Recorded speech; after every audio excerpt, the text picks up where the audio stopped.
Nais po ng ilang senador na imbestigahan ang mga lumabas sa pag-aaral ng International Human Rights Group na Amnesty International.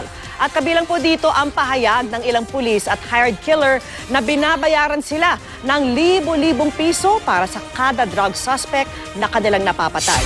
Nakatutok si Jam Susan. Isa sa mga matinding epekto ng kampanya laban sa droga ng Duterte administration ang epekto raw nito sa mga bata.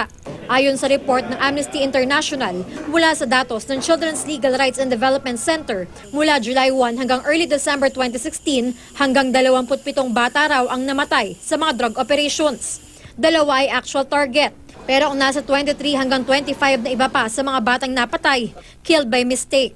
Binanggit din sa report ang isinagawang raid sa Metro Manila noong 1 taon, kung saan pati ang isang 3 taong gulang na bata ay kinapkapan at pinaghubad ng panty. Sa 33 kasong pinag-aralan ng Amnesty International, 20 ay police operations. 13 ay mga insidenteng hindi kilala ang mga salarin.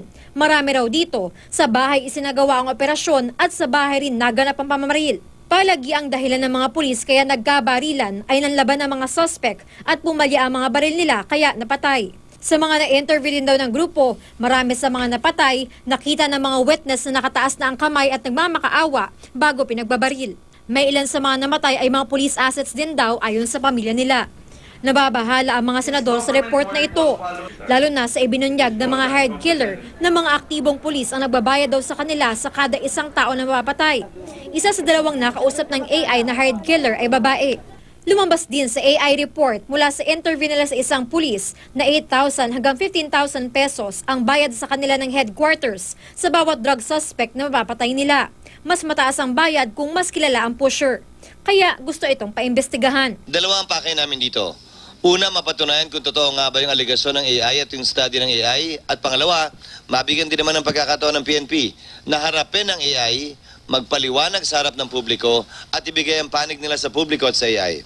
Sabi ni Senador Ping Lacson na dating PNP chief, matagal na raw niyang naririnig ang ganitong kwento. Ang gusto niya ngayon, ebidensya. I'm not speaking in defense of this administration. Alam niyo naman, I've been also critical at times when there's need to criticize. Pero kung ganun ka-sweeping yung allegation or accusation, dapat suportahan nila ng facts or evidence. Itinanggi na ng PNP kahapon ang mga alegasyon ng Amnesty International. Inirekomenda ng AI sa International Criminal Court na magsagawa ng preliminary examination sa mga drug-related killings sa Pilipinas kung hindi aaksyon ng gobyerno.